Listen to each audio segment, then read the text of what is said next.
ഗുരുവായൂർ കണ്ണന്റെ തിരുനടയിൽ തരുണിക്ക് താലി ചാർത്തി കാളിദാസ്. 2 ദിവസമായി നടന്ന വിവാഹ ആഘോഷങ്ങൾക്ക് പിന്നാലെ ക്ഷേത്ര സന്നിധിയിൽ ഇന്ന് രാവിലെ 7:15-നും 8-നും ഇടയിലെ മുഹൂർത്തത്തിലായിരുന്നു വിവാഹം.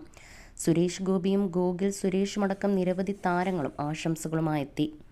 പ്രണയം സഫലമായ സന്തോഷത്തിലാണ് താരദമ്പതികൾ. കഴിഞ്ഞ നവംബറിൽ ചെന്നൈയിൽ വെച്ചായിരുന്നു കാളിദാസും തരുണിയുമായുള്ള വിവാഹ നിശ്ചയം നടന്നത്. നീലഗിരി സ്വദേശിയാണ് 24-കാരിയായ തരുണി. 2021-ലെ Miss Universe India 3rd runner up കൂടിയായ തരുണി വിഷ്വൽ കമ്മ്യൂണിക്കേഷനിൽ ബിരുദം നേടിയിട്ടുണ്ട്. കാളിദാസിന്റെ സഹോദരി മാളവികയുടെ വിവാഹം ഗുരുവായൂരിൽ ഇക്കഴിഞ്ഞ മെയ്യിലാണ് നടന്നത്. 1992 സെപ്റ്റംബർ 7-ന് ഗുരുവായൂരിലായിരുന്നു ജയറാമിൻ്റെയും പാർവതിയുടെയും വിവാഹം. ജന്മം കൊണ്ട് മലയാളിയാണെങ്കിലും കാളിദാസ് ജനിച്ചതും വളർന്നതുമെല്ലാം ചെന്നൈയിലാണ്. സത്യൻ അന്തിക്കാട് സംവിധാനം ചെയ്ത കൊച്ചു കൊച്ചു സന്തോഷങ്ങൾ എന്ന ചിത്രത്തിലൂടെ മലയാള ചലച്ചിത്ര വേദിയിലെത്തിയ താരമാണ് കാളിദാസൻ.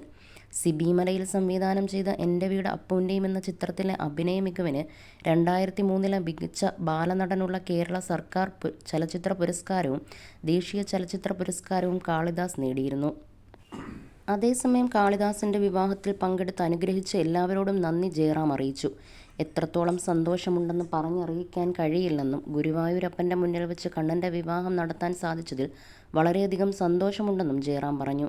കാളിദാസിന്റെ വിവാഹത്തിന് ശേഷം മാധ്യമങ്ങളോട് സംസാരിക്കുകയായിരുന്നു ജയറാമും പാർവതിയും.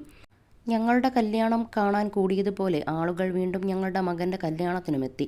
അമ്മമാരും സഹോദരിമാരും വന്നിട്ടുണ്ടായിരുന്നു. നന്നായിരിക്കട്ടെ എന്നവർ പറയുന്നുണ്ടായിരുന്നു. അതാണ് ജീവിതത്തിലെ ഏറ്റവും വലിയ ഭാഗ്യമെന്നും ജയറാം പറയുന്നു. ഗുരുവായൂരപ്പൻ്റെ നടയിൽ നിന്ന് താലി ചാർത്തിക്കഴിഞ്ഞാൽ പിന്നെ പ്രത്യേകിച്ച് ആഘോഷങ്ങൾ ആവശ്യമില്ല. എല്ലാ ചടങ്ങുകളും കഴിഞ്ഞു. എന്നാലും 11-ന് ഒരു ആഘോഷം ചെന്നൈയിൽ വെച്ചുണ്ടായിരിക്കുമെന്നും ജയറാം പറഞ്ഞു. ഈ വർഷം ഞങ്ങളുടെ കുടുംബത്തിൽ 2 വിവാഹ നിശ്ചയങ്ങളും 2 കല്യാണവും നടന്നുവെന്നും ദൈവത്തിൻ്റെ അനുഗ്രഹം കൊണ്ടെല്ലാം നന്നായിട്ട് നടത്താൻ സാധിച്ചുവെന്നും പാർവതിയും പറഞ്ഞു. എല്ലാം ഗുരുവായൂരപ്പൻ്റെ അനുഗ്രഹം മാത്രമാണ്. സുരേഷ് ഏട്ടൻ ഞങ്ങൾക്ക് സഹോദരനെ പോലെയല്ല, സഹോദരൻ തന്നെയാണ്. കുടുംബത്തിലെ ഒരംഗം തന്നെയാണ്. ഞങ്ങളുടെ മൂത്ത ചേട്ടനാണ് അദ്ദേഹമെന്നും സുരേഷ് ഗോപിയെക്കുറിച്ചും ജയറാം വാചാലനായി.